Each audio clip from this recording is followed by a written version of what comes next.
This is the new Toyota Land Cruiser, and it's a little bit like a total solar eclipse. You see, they don't happen very often. The last time Toyota fully updated the Land Cruiser was back in 2007. In this video, I'm going to tell you everything you need to know about this SUV. I'm going to take it for a drive as well. And of course, I'm going to launch it to see how quick it is from 0 to 60 miles an hour, because I'm Matt Watson and you're watching Car Wow. Buy, sell, Car Wow. Even though this is a new Land Cruiser, it's very recognisable as a Land Cruiser. And this being the GI has the GR Sport badging, so it's not a full-on GR product, it's like BMW's M-Lite, like an M340i is to an M3. Anyhow, the GR gets some sportier rear bumpers like this with this chromey effect down here. As you move around the side, you also get unique alloy wheels on the GR Sport. These are 18s and they're in black. Now, wheel sizes actually go up to 20 inches. The GR Sport also has this like sticker stripe down the side, contrasting black bits up here. Moving down here, you've also got your GR badge, just like on a GR Yaris at the front. Yeah, it's all very Land Cruiser-y again. Huge grille, which is slightly different on the GR, and you've got the GR badging, plus slightly different design for the lower part of the bumper as well compared to the standard Land Cruiser. So the standard car starts from £52,000, and this GR Sport, top of the range model, it's £90,000. Though it's a bit irrelevant because you can't buy them in the UK. This new Land Cruiser is way more modern here on the inside compared to its predecessor. But you've still got some big chunky buttons to actually operate the infotainment system. You've got big chunky buttons again for the climate control, which is handy, means that you can actually operate them if you're wearing gloves, because these are supposed to be vehicles used throughout the world in all conditions.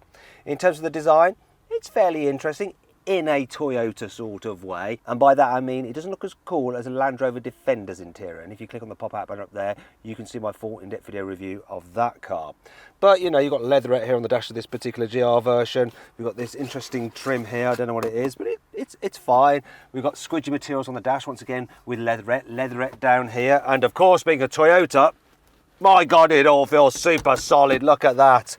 And this being the GR version, we have GR here on the seat, so a bit sporty, and you've got a GR Sport steering wheel. You've got the GR logo on the start-stop button as well. It's all quite nice, I think, and look, there's plenty of adjustment in these electric seats. Oh, it's beeping, it's beeping, it's beeping. It's a Toyota, so it just beeps a lot. And there's a decent amount of adjustment in the steering wheel, which is electric. Come to me, electric steering wheel. Yeah, so that does give it an air of premium. And we're going to be trying to keep this vehicle in premium condition because it's been lent to us by Alpha Tame Toyota in Dubai, hence why we still have the wrappers here on the infotainment screen, but it does still let you operate it, look. And to be fair, the infotainment system is just like another Toyota, so it's very average. Still, you've got Apple CarPlay and Android Auto. You've also got a digital screen here between the analog dials. How old-fashioned is that? So what's not old-fashioned? Look, you've got USB-C port there, though there is an old-fashioned USB normal port there as well. We've got JBL stereo on this particular car with, look, space for a CD. Really? CD? Under here is your glove box, which seems to be filled with all the manuals. There are a lot of manuals in this car and they take up all the space, so maybe you want to throw those away when you buy the car. Door bins. They are a decent size, but they are quite low down. They will fit a big bottle, but not that comfortably, though you can keep a big bottle up here in the huge cup holders. It's also huge, the knob. Look, it's huge, the gear lever, the gear knob. That's what we call it in the UK. And look, you've got some buttons here for your high-range four-wheel drive mode or your low-range mode, and there's your drive select modes there as well. I've actually been trying to start the car by pressing this quite a few times. Yeah, I suppose after a while you get the muscle memory to actually start it up there, but that just calls to me. Here in the back, there's loads of headroom. Knee room's good as well. This car is fitted with the rear infotainment system, so you've got these huge screens, which once again are covered in protective plastic. You can recline the seats quite a way. Look at that, very comfortable. However, what is good about the Land Cruiser is that because it's so wide, carrying through in the back isn't a problem at all because there's so much shoulder room. One minor issue is that there's this big hump in the floor that the middle passenger has to put their feet on, and then they don't have much under thigh support, which is a bit of a shame. Not going to complain about this though. The armrest has its cup holders hidden until you use them. Speaking of which, door bins are big enough for large bottles. You have some big posh airplane style folders on the seat backs. You've also got dual zone climate control here in the middle row, so both out passengers can set their temperature. There's two USB-C ports here, 12 volt and HDMI input obviously for those two screens. Oh, we've also got heated and ventilated seats back here. Yeah, very premium. However, if you're carrying babies, look, you have ISOFIX anchor points here, which are easy to get to. So it should be easy to mount a child seat here in the back. And I think you could fit two child seats here and still fit someone in this middle seat. Perfect. Actually, if you need to carry more people, then there's always the third row. Now, I'm going to jump into the rear, so I just pull this lever here, that'll flop down. These go forward. And then if I clamber in, oh, here we go. Let's pull this into position and have it like someone would sit there. Knee room, absolutely fine. Headroom, a little bit on the tight side.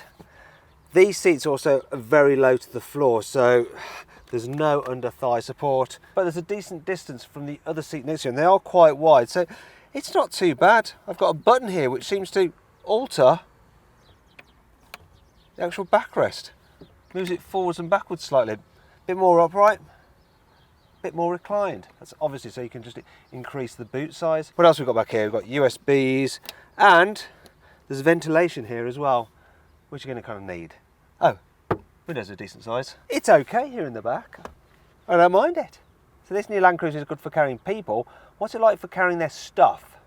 The boot capacity of the Land Cruiser is 175 litres with all 7 seats in place, which is about half that of a BMW X7 with its 7 seats in place. Now if you want to see my full in-depth video review of that car, click on the pop-out banner up there or the link in the description below. However, when you fold this third row down in the Land Cruiser, the boot capacity is then about 40% bigger than a BMW X7. You've got 1,000 litres of space. Look, it's massive. Go on, fold down. It's not the quickest. We'll just bear with it for a moment. Look at this huge space. No load lip either to lift stuff over. Absolutely massive. But if you need more room, then you can fold down those seats. But I'm going to have to go around to do it. Here we go. Come on.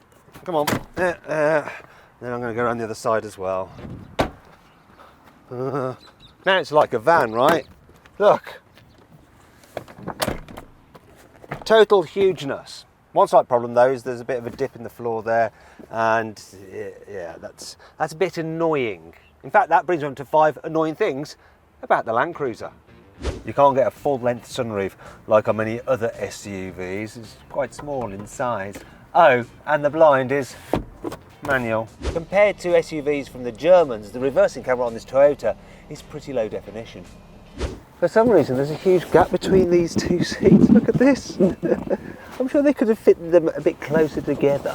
You can't open the fuel cover, even if the car's unlocked, like you can on most other cars. You have to go inside and release it from here. Right, there we go, look. Yeah.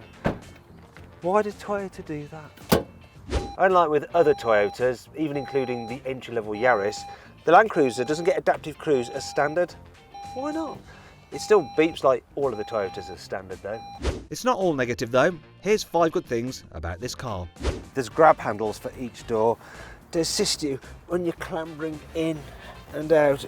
Oh, that was easy. You can start the Land Cruiser's engine remotely so that you can preheat it or pre-cool it ready for when you want to go drive. This Land Cruiser is a proper hardcore off-roader. It's got a ladder frame chassis, a rigid rear axle. There's a low range mode to the gearbox. You've also got lockable differentials. This thing can go anywhere and it will be reliable as well because it's a Toyota. There's a fridge underneath here and you can open it either way. Look, you can even open it from the back. The Land Cruiser has something called turn assist. When you're making low speed tight turns, the car will automatically brake the inside rear wheel to help you rotate. The engine lineup for the Toyota Land Cruiser is very simple. There's a 4-litre naturally aspirated V6 with 275 horsepower. This 3.5-litre twin-turbo V6 with 415 horsepower, or a 3.3-litre turbo diesel with 313 horsepower. All models have a 10-speed automatic gearbox and all-wheel drive. Okay, so what's this GR Land Cruiser like to drive? Well, I've got to tell you, it's a lot more relaxing than any other GR product I've driven to date, and definitely a lot more relaxing than my little GR Yaris. You know, I've got the adaptive suspension set in its comfiest setting. I do have the engine and gearbox in sporty mode though, just so it can respond if I need it to. But for just pottering around like this, it's actually very, very nice. Considering it's based on a ladder frame chassis and we've got a rigid axle at the rear and no independent front suspension, it actually deals with bumps quite well. Part of the reason for that could be the anti-roll bars, which can decouple when you're just going straight so that the wheels can travel a bit more freely. That's also good when you're going off-road as well. Though when you go around a corner, they will stiffen up to hold the car nice and flat. I say car, I mean SUV. And it's a proper SUV. No, this is a genuine off-roader. Yeah, to just drive around, it's fairly easy. You do feel a bit of shimmy over these little rumble strips here, but you would in any car. It actually soaks at the bumps very well. The brakes do require a bit of a prod though. Oh, hello. What you got there? Nissan Patrol, yeah. Very popular in Dubai, Nissan Patrol. One of the other great things about the Land Cruiser is that when you're just driving normally and you've got it in its comfort setting, the steering is fairly light.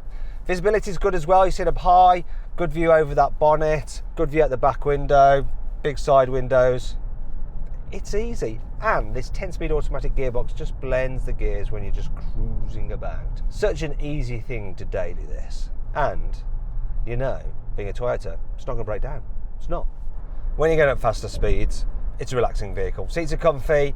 There is a bit of wind noise from those huge door mirrors. There's not much tyre noise though. However, that could be due to the fact that the roads in Dubai here are just so smooth. I can't believe how smooth they are. Yeah, it's all fairly relaxing. But if you need to overtake, wait for a second for the gearbox to kick down and then, yeah, off you go. Now this being the point of the video where I'd like to try this car out on a twisty road, but there really aren't many twisty roads. You have exits from motorways and roundabouts, but that's about it. I will put this GR into Sport Plus mode, which will stiffen everything up, and let's find a roundabout to go round and round and round and round and round and round and roundabout. Okay, so here we are, extensive handling test coming up right now. And the car in front, which is our camera car, is a GAC GS8, and I'm right up his bottom. I can go way quicker around here than he can. Come on. Actually, do you know what? I'll go around the outside. There we are. Look, he's going as fast as he can, and I can go faster around the outside. So for a Land Cruiser, it's all right. For a normal GR product, not so much. It's still definitely more Land Cruiser than GR. Right, that's enough of that. The last thing for me to do is to launch this GR Sport Land Cruiser. It's supposed to do 0 to 60 miles an hour in 6.7 seconds, but I'm going to find out the reality with my specialist timing gear up here. Let's do it. Oh, pickup is good. What are we getting? That's 0 to 60 in 6.3 seconds. Oh, that's a lane departure warning going crazy. Oh no, it's a speed limiter warning. Okay, what's the quarter mile? There we go. Let's get on the brakes. 14.72 seconds for the quarter mile, which is pretty good for a big, capable off-roader.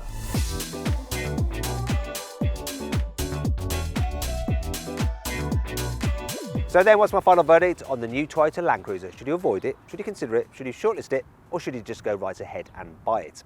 Well, if it's on sale in your country, then I reckon you should shortlist it. It might not be the most luxurious feeling SUV, but it's brilliant off-road.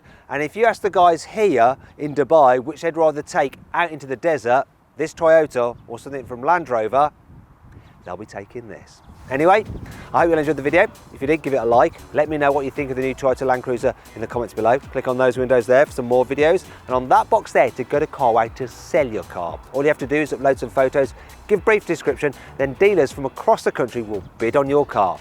It's easy. Thanks for watching.